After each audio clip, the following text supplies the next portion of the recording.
Welcome to the Football Guys Dynasty Show. It is me, Jagger, and then with me, as always, is our Dynasty captain, Jeff Bell. And we got a special one we brought in from NBC Sports. He's coming down to talk to us small folk here. Eric Froton. We're going to talk about the 2025 draft prospects because we're Dynasty folks. Right now is probably the cheapest you can get a lot of these first, second rounders. So we want to talk about what you are buying. And we're going to start off at first with the big two wide receivers, Tet McMillan. I'm going to say Tet because I don't want to butcher the full name on there, but our graphics department, that includes me, will make sure to have the full name on there. And then Luther Burden from Missouri. Eric, you are our guest, so we'll start with you. Are you like Jeff and think that Luther Burden is just the guy, or do you like Tet, or is this one of those scenarios that is whoever gets drafted first on the right team? I think there's a lot to like about both of the guys, and they're two very different profiles and evaluations. I mean, that's pretty clear that Jeff, would agree to with me. With Ted, you have that long, standard X frame, very fluid in his movements for his size. Kind of unnatural in that sense. With the tall guys, you always want to see how they're breaking down and what they look like when they're coming out of their breaks. And I feel like, Tetairoa is unnatural in how brisk he is able to get out of his breaks for a guy that's 6'4" and is known for being long. Catches the ball well outside of his frame. I mean, just a huge catch radius. Has all the fluidity, great hips, has nuance to his routes, even though at his size, he's not going to be a true complete technician at this point. He's still got a little growing to do, but I just think that it's hard to really go wrong with Tetairoa McMillan. I feel like his profile, even though the current NFL landscape is that 6 foot to 6'1", 190 pounds, maybe 180 to the space creators. I do think there is still that Drake London, the Michael Pittmans of the world, and the Mike Evans, who's probably the best comp for Tetairoa.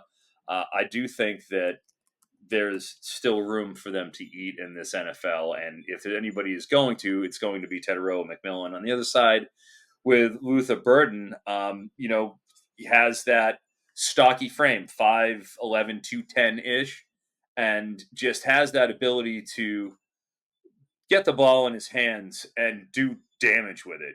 Broke 20 tackles last year in 83 receptions, and you just watch the fluidity and the burst, really just his ability to get up, to ramp up that quickly. Kind of reminds me a bit of what you'd see out of Malik Neighbors when he'd go and run those hitches, get the ball, and then he's going once he wants to go.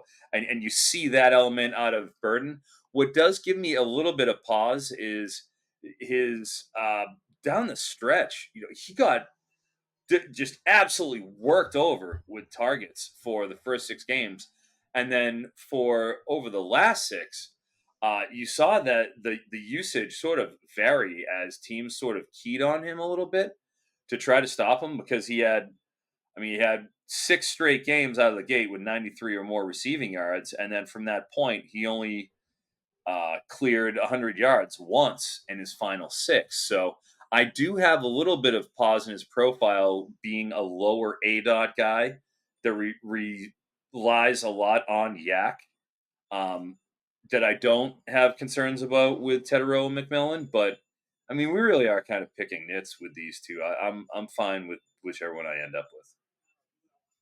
Yeah, and I love the comp that you gave for Luther Burden because you nailed it. I see a mixture of Malik Neighbors and a little bit Percy Harvin.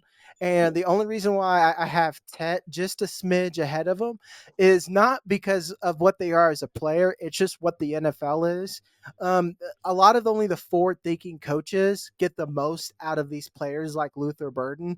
And let's say if he would go somewhere like the Bengals. I don't think that's likely, especially what they did this past offseason. I would have a lot of pause because I don't feel like they would be able to adjust and get the ball in his hands properly just because of their scheme, and I just haven't seen it. So Jeff, I know you love Luther Bird and you've been speaking the gospel. So why don't you go ahead and tell him, and moreover, where are you drafting these two in regards of next year's rookie drafts? I mean, that's the real question. I think that when it comes down to it, and that's where I'd love to kick it back to Eric here in a minute. But in my mind right now, I think that these are the top two options in Superflex or any sort of rookie draft right now that you might have. Obviously, things change, and that's the biggest thing. That's why Devy's difficult. That's why college fantasy is difficult, and we can see these players. I flash back to 2 years ago how everybody was all over Keishon Butte, and then he just completely fell apart. We saw Malik Neighbors just pass him up and really kind of shift that value there. But right now, we've seen enough proof of concept, I think, for both of these players with McMillan and with Burden to place them at the very, very top. Eric, is this your top two? Are these two tiered by themselves, or do you have other players, especially in Superflex rookie drafts, that you would be looking at to expand that tier as the top options in the rookie draft? No, these are my top two. Absolutely, I think they're a worthy top two. As we know, it's always a little dicey with running backs, especially when we're looking at them projecting the NFL, because they can get, shall we say, charbonnated and end up in a secondary position in a tough spot. Whereas the wide receivers have a longer shelf life; they're less dependent on landing spot. And if they are premium talents, they are premium talents. So I am very comfortable with the two of them in whichever order you prefer. I would like Tet, but they are the nominal 1-2, and I don't think you're going to see much in terms of anybody straying from that in drafts that are going on right now, at the very least. Yeah. So you're taking these ahead of the quarterbacks. Right. Certainly, Oh, yeah. yeah, Okay, yeah. good, good. And that's a good segue into that, and into that position. But before we go, if you guys like this, especially we're doing sicko stuff right now. We're already talking about 2025. Go ahead and give us a like and subscribe. More importantly, I've already told you guys earlier this week. Go over to footballguys.com/plans and get signed up because we officially have live draft sync with our draft dominator. Moreover, we got Jeff locked in a basement just pumping out content right now, and because it's training camps, he's giving you all that content that's good for a redraft, that's good for dynasty, and it's really the stuff that is going to help get you that edge right now. So again, that's footballguys.com/plans to read Jeff's stuff. Anyway, Eric, we are going to talk about the quarterbacks, and I can't wait to talk about here. We got Shedeur Sanders, Carson Beck, Quinn Ewers, Jalen Milroe, and then Drew Allar. I'm so happy we have Shedeur Sanders at the top of the list here. He's probably the prospect I've seen the most. As we talked about pre-show, I live in Colorado. I did college radio for CSU, so I've seen it all. I've covered it all. I've been in them trenches. I need to know your opinion on Shedeur Sanders as a prospect. Do you think he's a top QB prospect? Is he as good as he says he is?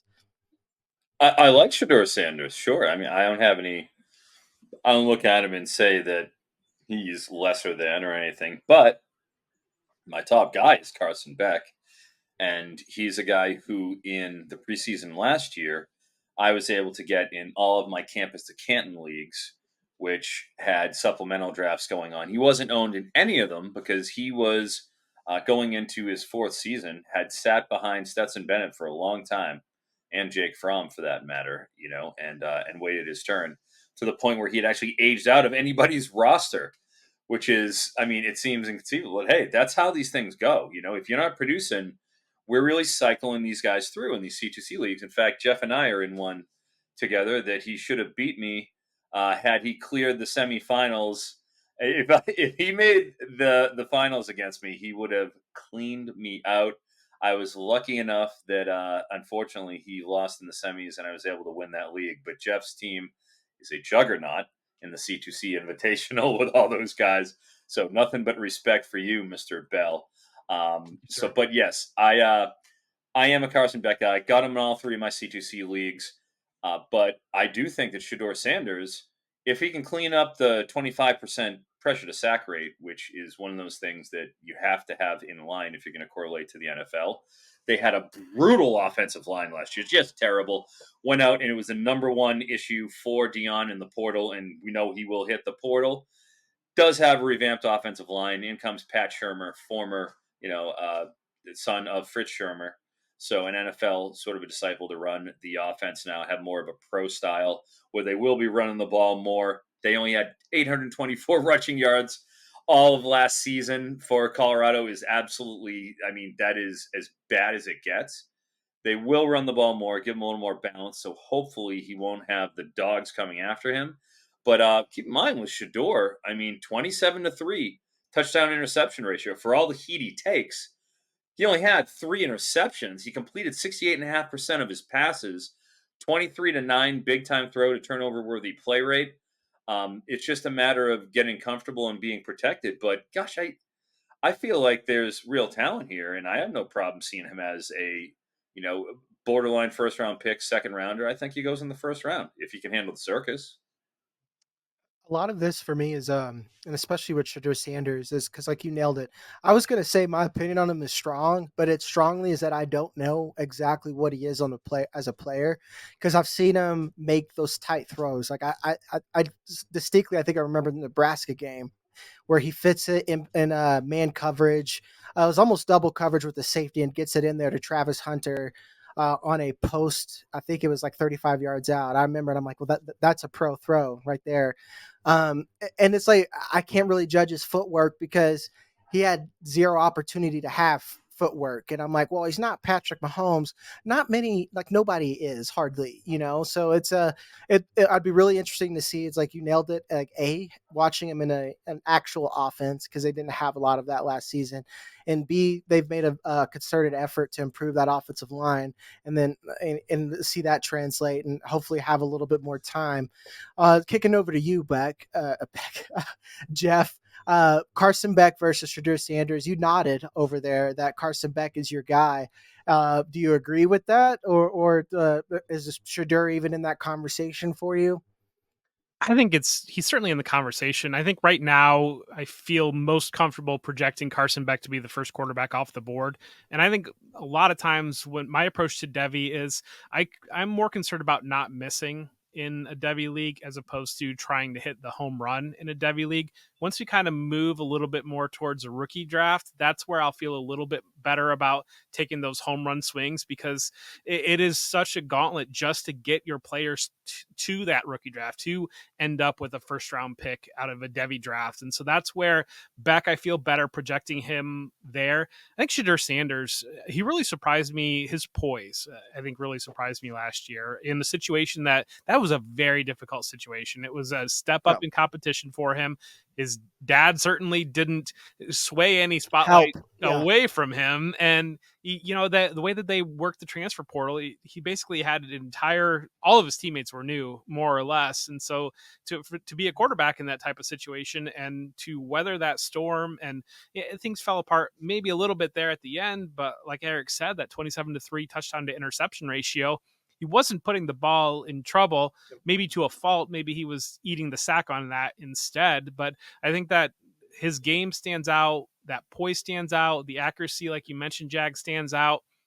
He's kind of, for fantasy purposes, he's athletic, but he's not a rushing quarterback. He reminds me of Baker Mayfield in college with a little bit more like accuracy, like a little bit, Yeah, and that's where kind of dovetailing into some of these other guys. Jalen Milroe is the guy that I'm really, really curious to see because he's stepping into the Kalen DeBoer offense that we saw Michael Penix excel in last year in Washington, now bringing that down to Alabama. And Milroe does have the just insane athleticism that's I feel like the wild card shot on if you really wanted to swing for the upside on him becoming a fantasy asset. He kind of maybe elements of like a Jalen Hurts type where like he's a strong runner, he's explosive runner, but also he can attack downfield. And so I'm really curious what he's going to do in a new offense. I think it's fun. You run through and you see Ewers in Texas. They got some new weapons for him in Texas, and maybe he was the one holding them back a little bit last year, but we saw him in the college football playoff, obviously. And then Allar at Penn State, it's kind of the big schools have big names, and part of that's, that's how the NIL, the transfer portal kind of shakes out. But other than Ewers and Shedeur Sanders, obviously, these guys have stuck at their schools, and especially Carson Beck earns his opportunity in Georgia and really runs with it last year. Yeah, and Jalen, like Jaden Milroe, like you said, I missed out on him. I'm only in two Devy leagues, and both times I missed out on him because I needed to prioritize other things. These are like tight end heavy leagues, and if it's like get your tight end or you're done for years type thing, so I missed out. But he's where I was at with Anthony Richardson, where he lands means the most to me, and like obviously what he's going to do, if he's going to continue to take a step forward like we saw in the last season, off season, because like you said, he's a toolsy guy. He's got the big arm. He can run, and then if Kalen DeBauer can get the most out of him, we probably have the number 1 overall pick or number 2 when you consider that this draft class doesn't have a Bryce Young or a CJ Stroud. So, Eric, we'll kick it back over to you. What are your thoughts on Milroe? Yeah, with Milroe, it's about the growth you saw with him over the course of the season. Thrown into that starting spot, didn't know if it was going to be Taylor Buckner coming over from Notre Dame, who's following his offensive coordinator, Tommy Rees.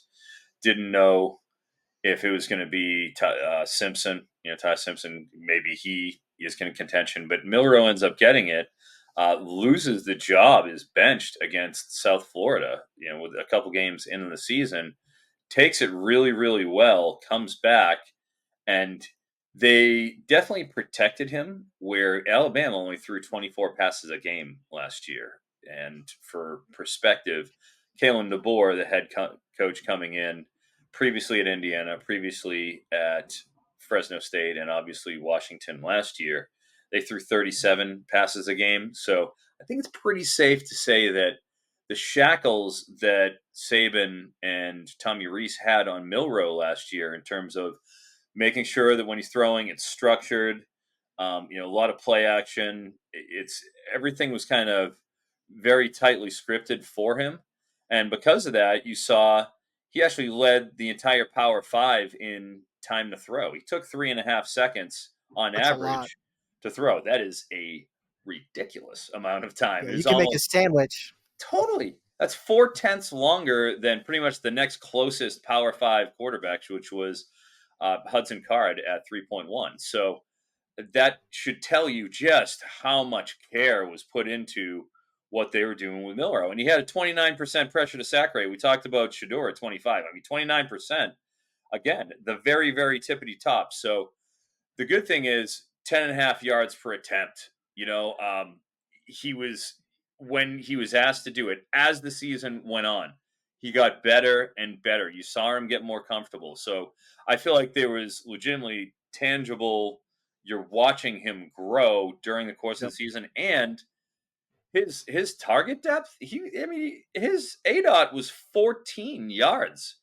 Again, that was number 1 in the entire Power 5. So there's so many different, ways that you're watching Milroe go, but with a legitimate QB guru like DeBoer coming in, who shepherded Michael Penix to the number 8 overall pick. Also, before that, let's not forget Jake Haener at Fresno State, had one of the greatest seasons in the history of Fresno, was a 5th-round pick. He got selected, gave us arguably the most scintillating team photos, his solo photos of the 2023 season. Where he was like, doing that. He was in full model Jake Haener mode. So plenty of comedy came from that pick. So we have Kalen DeBoer to thank for that. Yeah, and it, basically what's in my head too, like a lot of my logic, and I know you can't be reductive, it's very nuanced scouting, but I do like to keep it simple, stupid. And my thing is like, if Jalen Milroe has like a lot more tools and athleticism than Michael Penix, and Michael Penix did all that, like imagine what this kid can do in the same system. Well, we got our last quarterback here, which is he's a Penn State quarterback. Let's put it that way. Jeff, Drew Allar, I'll let you kick us off with him there. What are your thoughts on him? I find him to be a polarizing player. Can you help me land on one side of the fence with him? Well, I really, when you look at him, you mentioned how there's no like Bryce Young, CJ Stroud. He's kind of the missing CJ Stroud because he probably should be a Buckeye, but they kind of blew the recruiting there. And Penn State was on it really hard and was able to get him out of Medina, Ohio, bring him over to Penn State. And so that's where you're kind of seeing it, whether or not wherever Ohio State's quarterback room shakes out, that it's not maybe as much upside as Allar right now. Maybe Julian Sayin gets there, or Nolan, one of those guys does. But that's kind of, he was the missing piece maybe. And so that's where a really, really toolsy player. He's got a big arm. He just hasn't really been able to put it all together yet. And so that's where there's questions around there, and whether or not James Franklin, that program's able to develop an NFL signal caller, that's a major question as well. I mean, you flash all the way back to Christian Hackenberg. He came in and he was a 5-star elite prospect that really never arrived. And we saw him flame out pretty quickly in the NFL. He never really got there in college where you were hoping to see. So that's where Allar is just, you're betting on tools and whether or not he's able to put it together. He is kind of the dark horse lingering out there that if he does click and put it together, NFL teams are going to love this guy because he really kind of profiles as a classic NFL quarterback. And I'd be curious on Eric, because Eric's way more plugged in than I am right now. I'm really focused on Dynasty and redraft, and I'm bad at the draft stuff at this moment. Eric, are we missing anybody on this list that you think we should be talking about for the 2025 quarterbacks? Yeah, I like me some Jackson Dart. I think that Yes, Jackson that is Dart a great call out there. has potential to climb up in the first round if things break right. 6'2", 220.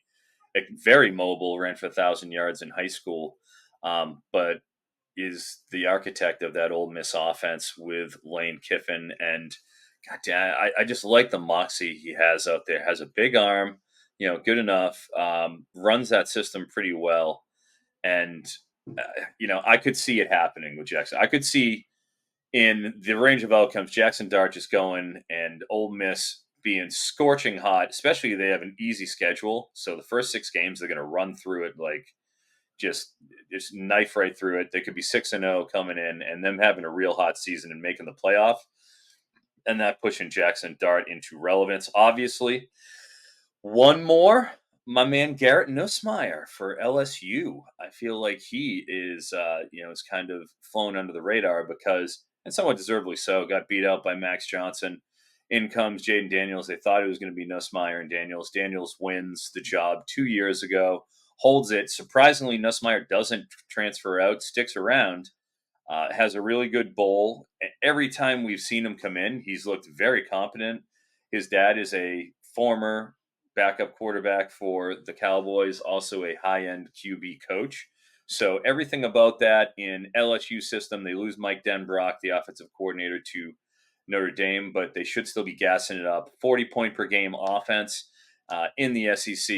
I think that the range of outcomes says Garrett Nussmeier could really impress, and his entire profile could be very appealing. Maybe slide in the first round. Another guy that we forgot, and Jeff even put him on the sheet, and I think it's a little telling. It's Quinn Ewers. Quinn Ewers, yes. Yeah. There's a lot of QBs for this. The thing with Ewers is it's the arch factor, right?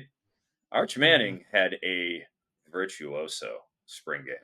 I mean, just absolutely diced up that second team defense. And while Quinn Ewers has the arm strength to flick it from his hip and be able to throw a 20-yard field side out like it's nothing, he also has had some bouts of inaccuracy. I like Ewers, but I wonder what happens to his profile if, hey, a couple games in, it's not going well, or he gets hurt again, like he's gotten hurt each of the last 2 years, and in comes Arch, and he just absolutely takes over the job. I think that could possibly happen, and that gives me a little trepidation about drafting Ewers right now. But the arm talent is simply undeniable. And if he holds that job all year, yeah, he's going to be in the first round conversation.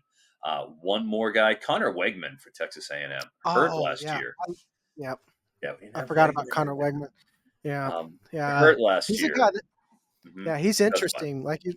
Yeah, he's super interesting. Like you said, I followed him since high school as well. I mean, like this draft class is like with the quarterbacks.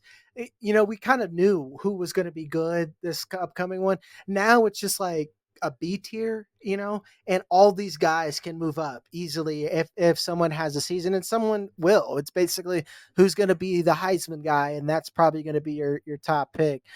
Jeff, did you want to add anything to Quinn Ewers before we move to running backs? I mean, I think that you kind of hit it there with Ewers. One other guy that's kind of on my mind, but I think you make a great point about players rising up, because if you look at last year, Jaden Daniels wasn't really thought of as being the number 2 pick in the NFL draft, much like Heisman Trophy winner. So, I mean, that's a great example there. And that's just kind of the way that these quarterbacks work. Cam Ward down in Miami too is kind of, yes. I think that, and Cade Klubnik even too in Clemson. Cade Klubnik was a high end recruit, and then things kind of struggled in Clemson there his first couple years. There's tools there that he could put it together, but Ward is a little bit better of an athlete, and kind of we saw at Washington State, and then the mass exodus from everybody had to leave Washington State and Oregon State because they were just left out in the cold, and now he ends up at Miami. But he was flirting very real with entering the NFL draft last year. Yeah, Cam Ward, and I think the only reason why is because he probably wouldn't have the draft capital just because of all the people that would have been above him. But that's such an interesting guy because that was CSU's first game. That was the first game I ever covered in media. And when it's your first time there, like especially when you're in the crowd, like it was like 2 weeks building up to this. You would have thought that like Jesus was coming back, Santa Claus was coming to town, CSU's back, baby. And to watch Cam Ward absolutely dismantle CSU, man, that was wild. And like I remember telling my producer next to me on there, because like he's not like a big college guy. I was like, that's an NFL arm. I was like, he's super old, but he was like, that's an NFL arm regardless. So that's a good plug. We'll move to running backs, and this draft class is reminiscent of the 2023 running back class. But as Eric said, are we going to get Charbonnet? So it's hard to get excited. One thing I will say, the elite tier is a lot deeper than it was for the 2023 class, where we just had Jahmyr Gibbs, we just had Bijan, and then Charbonnet was next, and then it was everybody else. Quinshon Judkins, Ollie Gordon, Ashton Jeanty, TreVeyon Henderson. I think that's arguably a tier. A lot of people will have an opinion on any of these 4 guys. I wouldn't argue with anyone. Nick Singleton was good for a while. Then people didn't like him. Then there's Donovan Edwards, who I think is overrated. Devin Neal, who could have came out this last year. Then Omarion Hampton from North Carolina. Jeff, you put the list together, so I'll let you pick one and break it down. Who's your favorite out of this class? I mean, favorite from what we've seen so far, it's really hard not to have Ollie Gordon as that guy. The way that he was just ripping off massive games to end the last year. I think we had like multiple games over 200 yards in a row. He was just a major driving point there for Oklahoma State. I think this class is very, very interesting, because I think that we've really not had a super deep running back class over the last handful of years. We had obviously Bijan Robinson, Jahmyr Gibbs, those types of players, Bryce Hall, that class. Last year was a little bit pulled back from that. Jonathan Brooks emerging as the top guy, but you've got multiple guys here that if they catch the correct draft capital, you're looking at a first round that could be littered with running backs. And really have to go back to maybe like the Najee Harris class or so, like to really kind of feel like you are getting a super deep class coming in with a lot of prospects. And I think the NFL needs it. I think that when you look at kind of across the league, we just released a running back tiers show, and kind of you looking at the running back tiers in the the dynasty landscape. Once you get to about running back 10, it starts to get really, really iffy. And so I think the NFL desperately needs these guys to hit and come in. Fantasy football needs these guys to hit and come in and really flush out and kind of replenish the stock. And as we're seeing some other running backs age out of the league. Yep. And then the two most intriguing ones is like Quinshon, Judkins, and TreVeyon Henderson being on the same team. That's interesting as to what Ohio State's going to look like as an offense. And two, who's going to be the guy? You know, Judkins is a. You want to talk about like the prototype? This dude is, you know, he's like 6 foot, 220. Those are college numbers, so he's probably 5'10", 215, but he's still a big guy and moves really well and has got great burst. And is half the reason why Zach Evans looked really bad or whatever. I mean, Zach Evans apparently was just bad, but he looked really dominant then. And then TreVeyon Henderson, he dealt with an injury, but I felt like he looked like himself. Kick it over to you, Eric. Which one of these two guys do you like the most, or it's just you guys both go out there and ball out, and whoever does the best and gets draft capital is on my team, baby? Yeah, well, in terms of the CFF world, it's Quinshon Judkins has been drafted in ahead of TreVeyon Henderson in these seasonal leagues, usually a couple rounds. I don't think it should be quite that much of a disparity. In fact, if I'm looking at the Devi landscape and the C2C, I actually prefer TreVeyon Henderson. I've kind of been on him. Everybody liked him, obviously, when he was coming in. It's not like it's anything like it's a hot take. But you just see the explosiveness. Have injuries curtailed his efforts? Absolutely.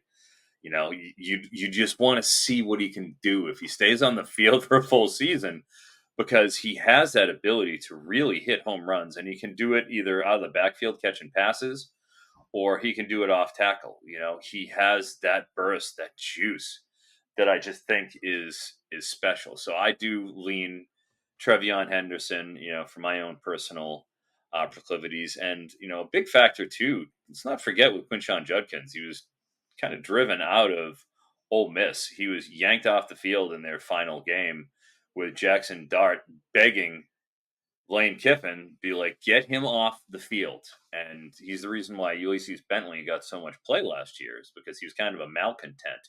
So keep in mind, 4.5 yards per carry, 4.4 yards per carry, not exceptional by any means. He was plied with carries at 237 carries, a 27% breakaway rate. That is brutal. To put that in perspective, Blake Corum, who just did not hit home runs for Michigan with those stubby little legs of his, he had a 30% breakaway rate. He had a lower breakaway rate than Blake Corum, Quinshon Judkins did. So that concerns me, because I want to see guys hitting big runs at this level, and I want to see yards after contact. He had 3.3 he averaged yards after contact. Put that in perspective, you know, out of the top running backs, that is number 97 out of the top 134 qualifiers. So, to put in perspective, that is how pedestrian his season was last year. And you can't tell me that you're going to come off that kind of a season where you were a problem in the coach's office and you were uninspiring on a per carry basis on the field. And I'm not going to put you ahead of TreVeyon Henderson. No way. Yeah. And especially if you think about, like, since this is a dynasty show, I'm still taking TreVeyon Henderson because Jeff, you made an excellent point on today's episode where you mentioned like guys that can never come off the field and do whatever you want out of them. Like that's a TreVeyon Henderson type player. I could think he can play on third down. He can. He's got the burst, like you said.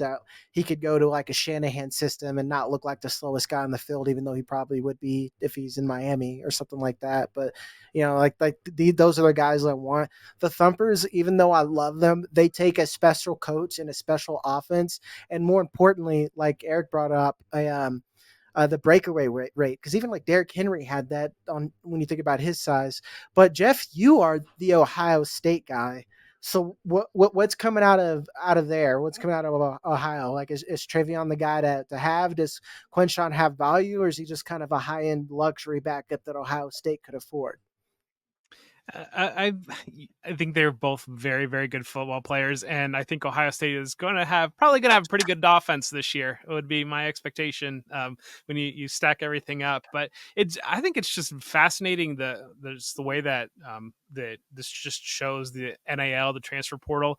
TreVeyon Henderson is going to make more than Kyron Williams is this year, and so that's I think that kind of when you're looking at and you think back like the last couple of years with Georgia or even like Alabama had some runs there where you've got multiple NFL backs, and it's almost got into a situation where he's making more than Kyron Williams. He can not have that pounding. He can split off that pounding with Judkins. They can win a lot of games, have a lot of fun winning games, and just kind of turn themselves into campus legends. And I think that the way NIL kind of originally shook out, and rightfully so. Obviously, teams are targeting wide receivers, left tackles, quarterbacks. We know the value of those types of positions.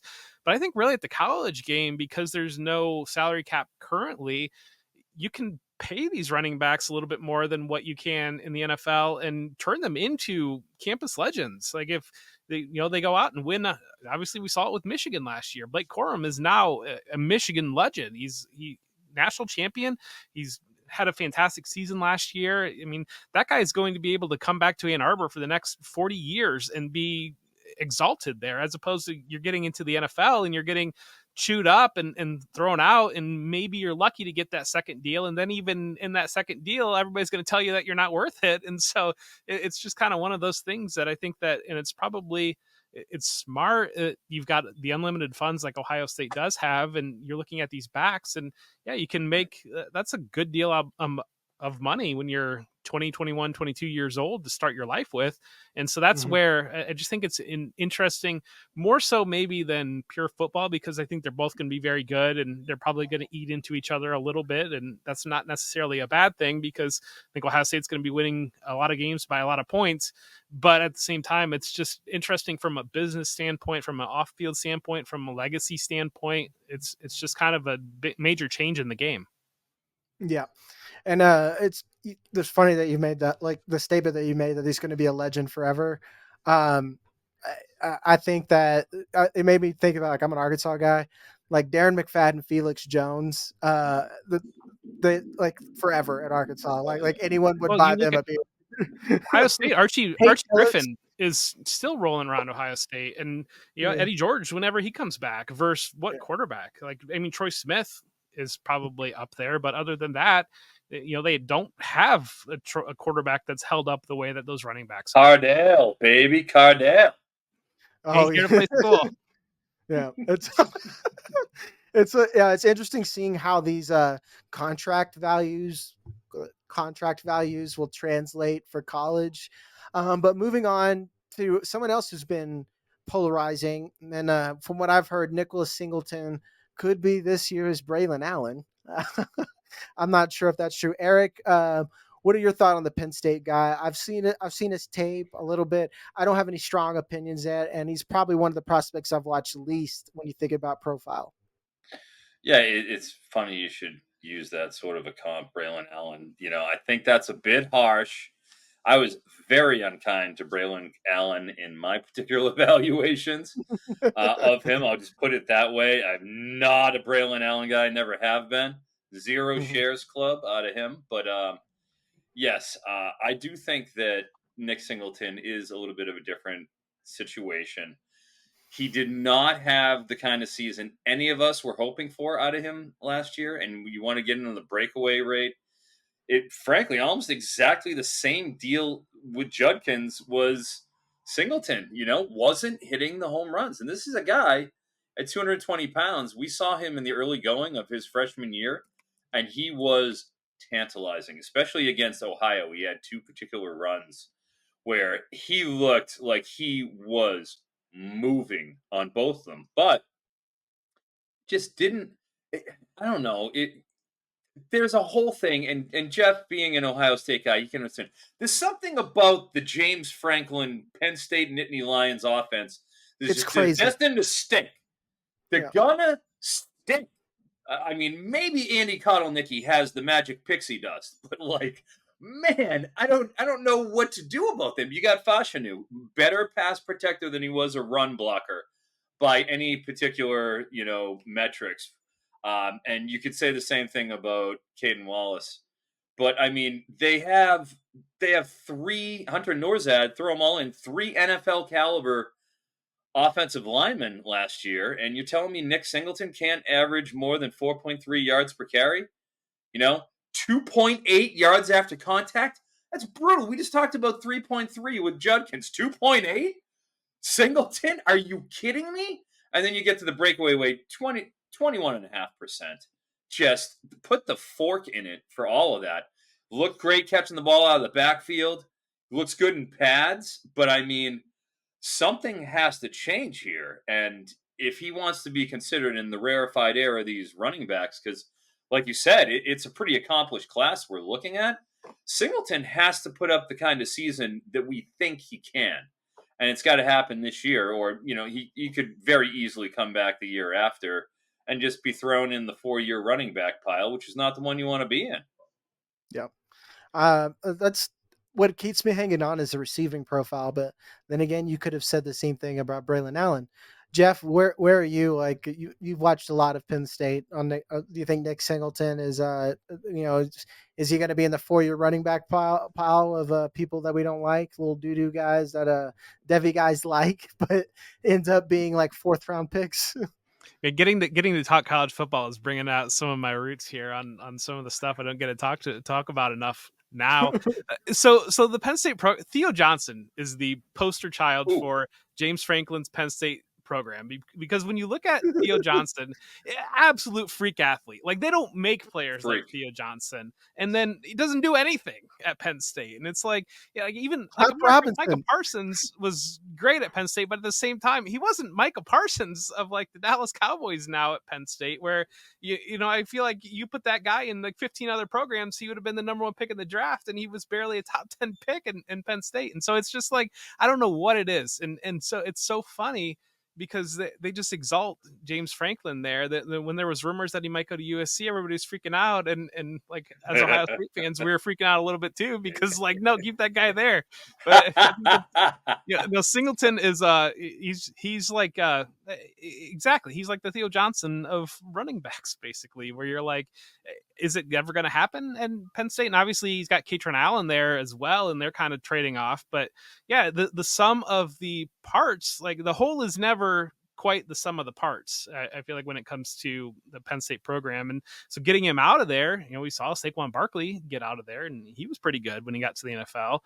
Miles Sanders was less so. He had a little bit of a stretch, but we've seen some talented running backs that come out of Penn State. So I'm not going to completely write off Singleton. I think he's got the tools to get there, and really a lot of running back depends where you end up in the NFL. And I think he's definitely an NFL back. I would expect he's probably a day 2 or one of these 4th round picks that we talked about yesterday, that if they had gone 20 picks earlier would be a great player, but he was a 4th round pick. But I think he's going to be kind of in that range, but I think he's got a great chance to be an NFL player.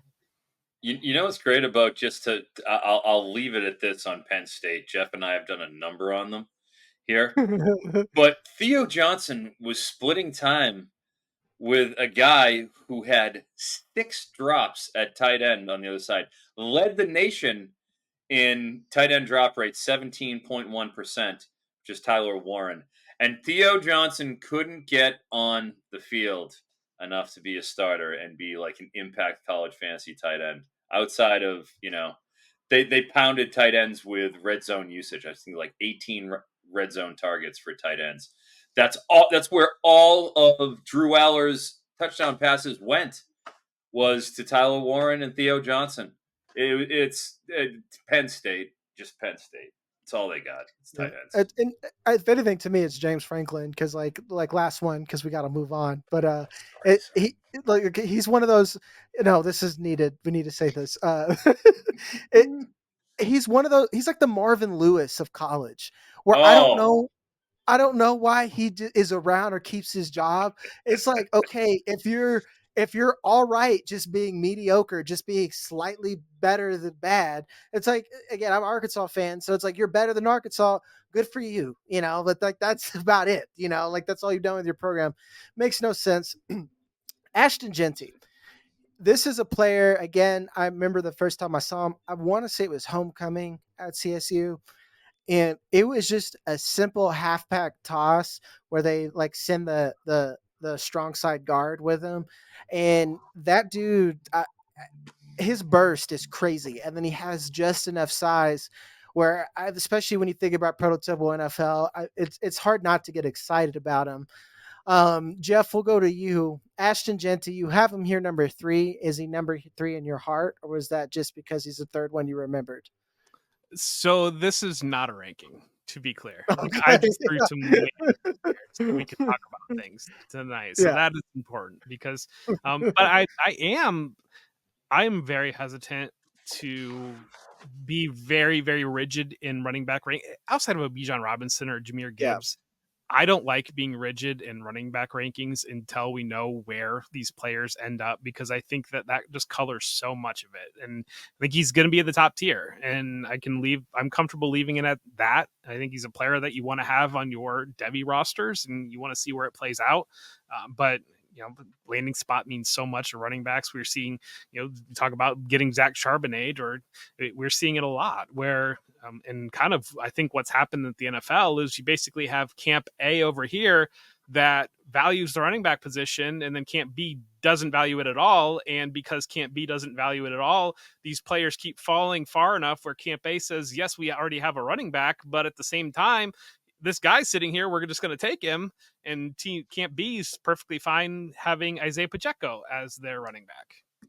Yeah, I think that's what got Pete Carroll fired, to be honest, because he's like, but Zach Charbonnet's so cool, guys. Like, I gotta draft him. I'm like, you don't have to do that, man. Like, you guys have like you got holes other places. You don't need to do that. So like, it makes sense. To finish this out, two guys I wanted to talk about, because we're definitely in the when and where you go range. Devin's zippity doodah Neal. That dude is quick. You want to talk about people who like the Bucky Irving. I was like, did you see Devin Neal? Because he was Kansas's entire offense and someone I really liked. Then on the opposite of that, Donovan Edwards, I liked early in the last season, but I'm worried that he's going to be a tweener, where he's going to be like these Antonio Gibson type guys, where it's hard for them in the NFL to consistently get touches because they're not really good at anything. And I don't mean that in the Blake Corum sense, where Blake Corum is like all right at everything. It can get it done. He won't break it away or anything, but he's like the stereotypical bring your lunch pail to work type player. Donovan Edwards is like the opposite of that. He's just like not very good at anything. And the thing he's good at is like kind of being a decent receiver in open space. So, Eric, out of these two guys, do you like any of them, or are you kind of like Jeff, where you're apathetic until we see him get draft capital? Donovan Edwards stinks. Okay, cool. We're on the same page. Yeah, I'll give you a couple good ones on Donovan Edwards. He rushed for 10 or more yards on 9 of his 119 carries in the 2023 season. That is 9th worst amongst Power 5 conference running backs. Give you one more. Picked up first downs on a mere 13% of his rush attempts. That is the worst mark amongst Power 5 running backs from last year. What do you want a running back for who cannot convert and hit, at least get those 10-yard runs? Like, what are you doing? And then to cap it off, he had 30 receptions last year. He gained 20-plus yards on just 2 of them. So where is this explosiveness for Donovan Edwards? He's not good in short yardage, okay? He's 2 touchdowns and 24 red zone carries last year. It's the 3rd worst carry rate per touchdown among Big Ten running backs. So he can't do the red zone, right? Khalil Mullings is superior to that. Everything he does between the tackles, it's going to be Khalil Mullings this year. He's going to be the 1A in Michigan. Donovan Edwards is going to be the 1B. This is going to be the same thing as when I called last year that Phil Mafah was going to be better than Will Shipley, and he was, and he is. It's the same deal. Khalil Mullings, I've been taken all over the place. If you're in Devy leagues and you got something down at the back end, you're in the C2C and dude, take a shot on Khalil Mullings. Let Donovan Edwards go. He's a clown. Yep. And it's like you said, and like the one point you didn't bring up is that he couldn't get it done behind that offensive line. Michigan, you want to talk? I watched every play from Michigan because you got to think about scouting for 2024. You got to look at Blake Corum, JJ McCarthy, Roman Wilson, bare minimum. That is included if you look at that offensive line that's stacked, and he can't get it done behind there. Let's not talk about just his technique as a running back. He does the whole bread loaf carry, runs really high. Like I said, he looks like a wide receiver running the ball, but he's not a good wide receiver, and that just doesn't work. It's not very His good. vision is brutal too. He cannot read blocks. He's running the back of his blockers all the time. He's like the anti-Corum, who is like exactly. He's little and he's shifty. He's finding little nooks and crannies that can slide through. He's grinding out those yards, and it's what you love about him. And then you watch Edwards, and if the lane ain't there, it ain't getting there. It ain't happening. Yep. So I can't do it. Yep. No offense. Jeff, Devin, Neal, you liked him a lot. Why don't you break him down before we move on to wide receivers? I do like Devin Neal a lot. You talk about the quickness there. I think Devin Neal's just a cool story where he's a player that he could have gone to a big time program, but he's from the Lawrence, Kansas area. He stayed at Kansas and really kind of bought in on what Lance Leopold was trying to build at Kansas and has really been the focal point and the centerpiece of that. And he stayed. He could have gone to the NFL, but I think that the whole Kansas program feels like they have some unfinished business. He stays around, and I think that he's got the talent to be right up there with the rest of them. And a couple other names. Jordan James is a guy that I love that is not on here. I think he's better than Bucky Irving, and I think he's going to be a major focal point for an Oregon attack that is Oregon's going to be get a lot of attention this year. And then I'm really curious on, and I think that I'm worried he's gone the Marcus Lattimore path, but Branson Robinson was like legit. Like that is a man among boys, and he had a really, really bad injury. And I feel like so often we see these backs that you just can't even believe them as they come from high school into college, and then they get sidetracked with something and it never quite arrives. You have that 40 for 40, the guy from Oklahoma. What is the greatest that never was? I'm blanking on dude from the 80s. I can't even think. Jagger. I feel like I should know that is what I was going to say. It's like growing up, border of Arkansas. Marcus Lattimore from South Carolina, I always think about because that was Marcus Lattimore. The knee. A stud, but never got it back together. But I do like Devin Neal. I do like Jordan James, and those kind of like under the radar a little bit right now. Jordan James, absolutely. You tried to trade for Jordan James in the CTC. I tried very, very hard to trade for Jordan James. Yes, you did. I can't blame you. We could trade in the championship week, and I was like, give me Jordan James here because I want him. I was like, I have an old roster. I can't. I just can't. I need my Jordan James. An old championship winning roster. Very respectful bid. I get it. We'll move to tight ends. I'm gonna bump them ahead because one guy that I've been just dying to talk about is Colston Loveland. I kind of talked about this when we were ripping Donovan Edwards a new one, but like I watched pretty much every play for Michigan, and Colston Loveland's one of those guys where it was hard to watch other players because like every time I'm like, oh wow, like what is this guy doing? I'm like, who is that? And then I'm like, oh, it's that Loveland kid again. And then like 2 plays later, I'm like, oh my God, what was that? I'm like, we need to focus on Roman Wilson. But Colston Loveland just kept lighting it up, and especially how Michigan runs that pro style offense and how they made it pretty safe for JJ McCarthy to operate. This dude, I think he kind of operated as that team's engine a lot of the time. I've been incredibly bullish with him, and I spoke about the 2 Devy leagues that I'm in. One of them is tight end premium 2-start tight end. I wrote on my own cheat sheet. I was like, don't leave without Colston Loveland. Like, do not leave without Colston Loveland. He's someone I've been pretty bullish on. I've heard some say that he's overrated and not the tight end one. Am I crazy, Eric, or am I way too high on him, or does he look good? Oh, I mean, I don't think you're wrong for being high on him or anything. Certainly, I mean, it's not like if he doesn't happen to be the tight end 1, it's not an indictment. I would say he's at worst the tight end 3. He's probably at least the tight end 2, and I do happen to like Luke Lachey for Iowa a great deal. But I mean, these are all personal preferences, especially at this point. And I wouldn't say anybody who's out there throwing definitive, declarative statements about, oh, Colton Loveland isn't as good as player X. I mean, come on now. I'd be interested to hear who he thinks he's not as good as from this class. Other than Lachey, I mean, I think he's probably the tight end too. I think it's debatable. It was Lachey, and I was like, was it Okay. Delpit? Yeah, yeah, Lachey was definitely one. And I told him, I'm like, well, it's an Iowa tight end, so you're probably not wrong, you know. So that's the Yeah, one fair thing they enough. put out. Yeah, so I'm I going do to. I do like Mitchell Evans a lot, even though you can get him much further down the trough, and Belling can play. There's a good tight end crop coming Yep. in this year. I actually feel pretty good about it, and that, frankly, the fact that I think he's probably the pretty solid number 2 speaks volumes about how good Loveland is. So, we've seen some pretty talented tight ends come in and be able to turn the tide of the fortunes of some dynasty teams, and I think we're going to have a good, solid crop coming in this year too. Yep. Jeff, where are you at on the tight end class?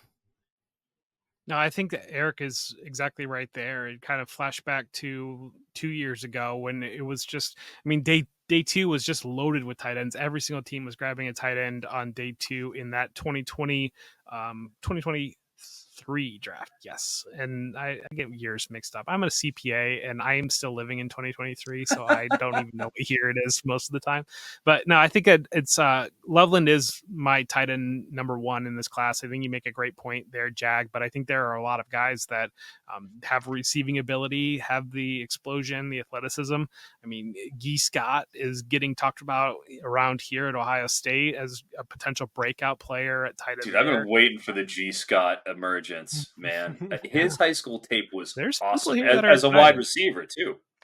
Yes, yes. And we know, I mean, transitioning from a wide receiver to a tight end, that can take a little bit of time to figure that out. Sure. Yeah, I just think you're exactly right. Both make great points that there are multiple guys in this class that we're just going to keep replenishing it, because I do think that at the NFL level, teams would love to play base 12 personnel, base 2 tight end sets is what a lot of teams want to go towards. Because that 12 personnel gives you a lot of people are like, well, 13, you got a lot of versatility. I was like, no, 12 gives you versatility, because then you have 2 tight ends that can block or like catch for you. It's like, I don't think Lad McConkey is a guy that you want out there trying to block Micah Parsons, or something. Like, really, you shouldn't have a tight end either. But you're getting these guys like Isaiah Likely that are basically wide receivers in a tight end body, more or less. And I think that there was a period of time where teams forced them to try to play outside because, well, you're not quite a tight end in our offense, and so you've got to, I guess, be a receiver, and they were not able to get open in those areas. And I just think the NFL has gotten so much better and smarter about looking at different body types and different skill sets and working that into offensive schemes, because it wasn't that long ago that you had a lot of talented quarterbacks that never got a chance to play quarterback. Yep.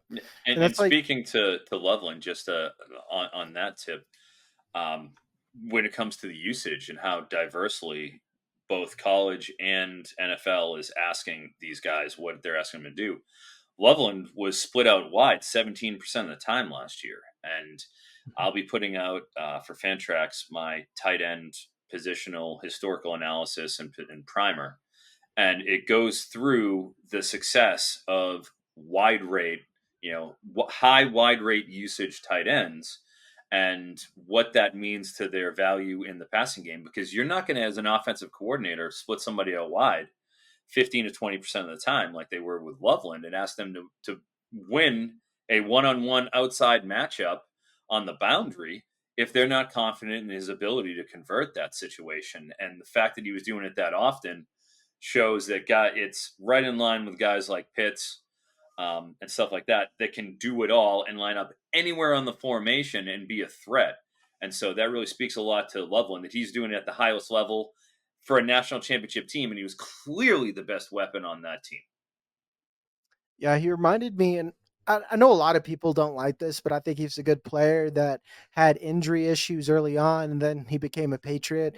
He reminded me a lot of Hunter Henry, because that's what he was for Arkansas, that like where he could be a tough blocker, but Arkansas moved him all over the formation, played inline, played outside. just an overall playmaker. So it's weird where we were thinking about abolishing the tight end position in fantasy, and then we've had this renaissance, and then there's even more coming in, and it's like Jeff said, the I think tight end is easily, I think, more important than a wide receiver too, just because you have more flexibility. And then, like Jeff said, with Isaiah Likely, especially since you're going to live in the slot, a lot of these teams, especially that use like split zones, they have linebackers out of position, and they get players that if that linebacker's missed a step, that linebacker no longer matters. They don't care about a tight end blocking a linebacker. They want him to go block Derwin James, go block these safeties, go block Harrison Smith, so we can get a touchdown. And like I like the point you said about coaches and knowing how to utilize these pieces. Well, we'll finish up with the rest of the wide receivers. We talked about the top two, Tet and Luther Burden, but we have Evan Stewart out of Oregon, who's my next favorite, Emeka Egbuka, who's had the most interesting Devi value out of any player that I've seen, outside of some of these quarterbacks. Isaiah Bond from Texas, Barian Brown from Kentucky, Torrey Holton from Colorado State. Eric, which one of these guys is your next out of who would be the wide receiver 3 or next to get a first round draft capital? I think I'd probably go with Evan Stewart here. Like you talked about, Igbuka is intriguing, and there's a lot of projection in Stewart's evaluation after getting banged up and spending 2 years at Texas A&M. But he's going to slide right into that Troy Franklin role that saw him just take the top off of defenses, and he's going to get to do that at Oregon with Dylan Gabriel throwing the ball. So I think that's going to be, bring out the kind of that freshman promise that we saw out of Evan Stewart. I also, Isaiah Bond is somebody that he's somebody I really like too. He's light. He's in that 170-pound range, 165, 100, maybe 180. He's not huge, but that's the archetype. That's him and Stewart. They're not unlike each other, 190 or so in that 6 foot range. So that is, almost the Olave sort of model that I certainly like. With Igbuka, he returned kicks, returns punts, very fluid and smooth and dependable. Gets hurt last year and just guts his way through it for a Ohio State team that scored 45 points a game in 2022 and was actually all the way down to 30 points a game. It's the first time in the Ryan Day era they scored under 40 points a game. They almost scored under 30. So it's no secret why Kyle McCord was asked to depart. But he doesn't go downfield, Igbuka. That's the real knock on him is you want to see somebody that if you're investing a Devi pick on them, that they can stretch the field and they can win to all 3 levels, and you only see that in the short to intermediate game with Igbuka. It's all he's really asked to do. Will this, Marvin Harrison leaving, will he be asked to do more? And which will in turn, if the more he wins downfield, the more he's going to enhance his profile to the NFL. If not, I think you're going to look at him at being pigeonholed in the late first round as opposed to being in that top half of the first round because, he's going to get tubbed with that possession profile. Jeff, for you, with Emeka Egbuka, what's going on there? What is he as a player? I know that we talked about how JSN is a slot, but and kind of Egbuka is kind of the same thing, but he's not the prospect as JSN. So where are you drafting him? Do you think he's still a first round player, or is he going to be like at the top of the second?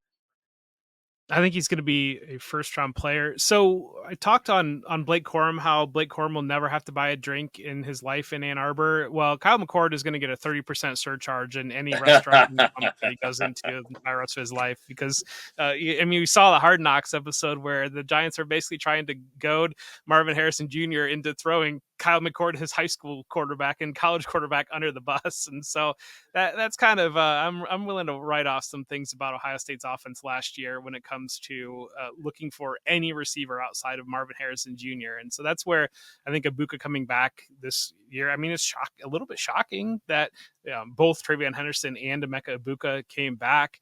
And I think it's going to be Carnell Tate is going to be very, very good. And Jeremiah Smith is like, I don't even know how they make 18-year-olds like him, but it'll be interesting to see how it all plays out, because there's definitely a bubble of guys that were 5-star-ish recruits that have not panned out for Ohio State. And they're really going to rely hard, I think, on those 3 guys, because right now they look like the best out of the entire bunch. And obviously they lost Julian Fleming to, again, Penn State, but he was kind of, not that he was a necessarily good wide receiver, but he was almost like the Jawan Jennings of like the Ohio State receivers last year, where he's going to block a guy. But no, I think that Ibuka sets up pretty nicely to have a renaissance and going to be that primary receiver in Ohio State's offense this year.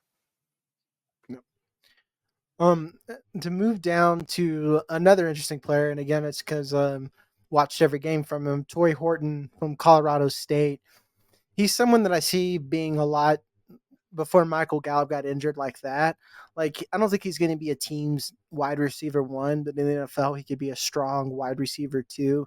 Easily the best player on that offense, and was hampered by poor QB play. Even when they swapped in for the redshirt rookie, that rookie made a lot of poor decisions, and we couldn't sustain an offense. There's a lot of problems with that team. Torrey Horton always stood out, always made plays. Jeff, are you a Horton fan, or do you is he like probably just like a Roman Wilson type player? I was the biggest Roman Wilson fan, Jag. So I think Holton's a good player. I think that he's he probably would have come out this past year if he felt a little bit more confident about it, and that's kind of maybe shades and colors the way to look at him. I think he's a solid. He's probably going to be that fringe day 2, day 3 type of player. I don't know that I can put him quite to the first round in my mind.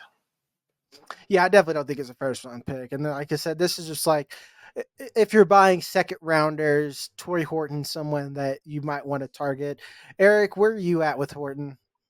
Well, he entered the portal, I believe, briefly, or at least tested the waters, then went back to Colorado State, which doesn't bode well for his first round future. But from a college fantasy football perspective, his ability is unparalleled. He is the wide receiver 3 for me, behind Tetairoa, McMillan, and Luther Burden. They're just too much of a sure thing. But in that Jay Norvell, Matt Mumme, offensive coordinator, Matt Mumme, the son of Hal Mumme, the intellectual founder of the air raid offense. So Torrey Horton is the target hog and is a very valuable college fantasy asset. I think he's probably around 3-4 player is what we'll be looking at the NFL level, but he could be a lot of fun, and he certainly has a lot of talent. I'm glad that's awesome. You got to watch him. Oh yeah. Like out of CSU, him and Dallin Holker. Dallin Holker, I was surprised. Dallin Holker, hell yeah. Over 100 targets as a tight end. That doesn't happen every year. Yeah, that dude, and there was meat left on the bone. Trust me, like that dude was a stud. what is it? I forgot his Nicholas something. I don't know. He's terrible. I don't think he's ever going to beat. Oh yeah, it's Braden Nicholas Lauby or something for CSU. I watched Fowler Nicolosi. Braden Fowler Nicolosi. Come on, this is college fantasy football land. We need us. We love us some Braden Fowler Nicolosi. We love the air raid offense. Absolutely. In 6-point passing touchdown leagues. Oh man, I got plenty of his shares. Absolutely, my friend. So he's college football. He's college football Blake Bortles. You're like, garbage time, baby. Let's go. We need him. Dude, air raid passing offenses and 6-point passing touchdown leagues are gold. And Jay Norvell and Matt Mumme, that tandem, remember what they did in Nevada with Carson Strong. Don't forget. Don't forget, all right? So that was a potent offense for Nevada. I'm very bullish on Colorado State's offense this year. They're going to get lit up on D, though. Jeff, give us one more wide receiver before we close out. I really like Squirrel White. Tennessee. I played to the base here. I don't know that he's going to. It's one of those dudes that I feel like the NFL is very, very leery about that Tennessee system, but I think that he's a top end athlete, and I think he's going to pop some numbers in the Tennessee offense that we obviously Jalen Hyatt was very, very good in that 2 years ago. But kind of maybe a little bit off the radar a little bit, but he's lightning quick. Yep. Eric, one more from you. Man, I'm waiting for the Cedric Tillman revival over there in Cleveland. We're talking about Tennessee wide receivers there. So only reason why Jalen Hyatt popped is because Cedric Tillman was hurt. He was a maestro on the outside, and he would have been dominating those targets. A couple guys that I'll go with here. One, I'm seeing him go in like the 4th round of startup drafts. Let's not forget about Travis Hunter, shall we? Not forget about Travis Hunter. I'm telling you, he got hurt after 9 games last year. If he played a full season, he would have had over 1,000 yards, and his hype train would be pumping so hard right now. So you do have to remember him. Let's give him his due. Also, I'm going to say Nick Anderson for Oklahoma had 10 touchdown receptions last year. Everybody's talking about Deion Burks. He's coming over from Purdue, and he's getting a lot of the steam because he had a big spring game, and he is very fast. But, man, Anderson is – I just feel like he gets out of his breaks a little bit better than Burks. He's that bigger true X option as opposed to being the speed option, on that boundary, and has a bully element to him. I feel like he could be a second rounder if he came out. And one more. Let's go with Antwain Wells, Ole Miss, because Trey Harris is over there and he's on the outside and he gets a lot of that steam. But man, Wells was really good at South Carolina. Was hurt last year. His transfer is over to Ole Miss, and they should be in a team that should score a ton of points. And I think that he would be probably pretty well viewed there. Going deep. One more. Or deeper, Denzel Boston, Washington. You just hear so much about him, about how he dominated camp last year. Didn't have a chance to break through because they had 3 nasty wideouts. You have Jed Fish going over there from Arizona, who uncovered Jacob Cowing and Tetairoa McMillan. He force feeds his wide receiver ones, thinking you see him get a ton of targets, and if he performs, you could see him launch into maybe that day 2 territory too. Heck yeah. Well, that does it, guys. That's your at least a preview of your 2025 rookie class. It's a lot of people, including me. I don't like it as much as a 2024, but there's still a lot of players, and of course, with these running backs, if they get a good situation in draft capital, that'll do a lot for us. But until then, I am Jagger May, and then with me, as always, is Jeff. Eric, do you got anything going on before we let you go? Well, I'll be seeing Jeff Bell at the Fantasy Football Expo. We will both be on the College Fantasy Football and Campus to Canton panel, talking to some of you Dynasty and redraft nuts about Campus to Canton, about the College Fantasy Football landscape, try to give you guys some insight on maybe some of the ways that you can get into it. It's not as daunting as you think getting into a Power 4 league. Right now, Underdog is running Best Ball Mania for college fantasy football. First time they've ever done that. Very exciting. So you guys can get in there and do some drafting too. So look forward to seeing hopefully some of you there. Will you be there, Jagger? Yep. I got to be there. Yeah, I know Alfredo will be there. He was injured. Earlier this week, I saw. Very pleased. Very pleased we'll get our boy Alfredo out there. And, of course, Joey Wright will have the most ostentatious outfit out there. And he will fucking strut that. I'm sorry. He will strut that. We did it's it. okay. Sorry, we're hour and 12 in. We're too. It's fine. Sorry, guys. I almost made the whole show. All right, folks. Well, as always, I already told you who I am, and that's Jeff. We'll see you on the next one.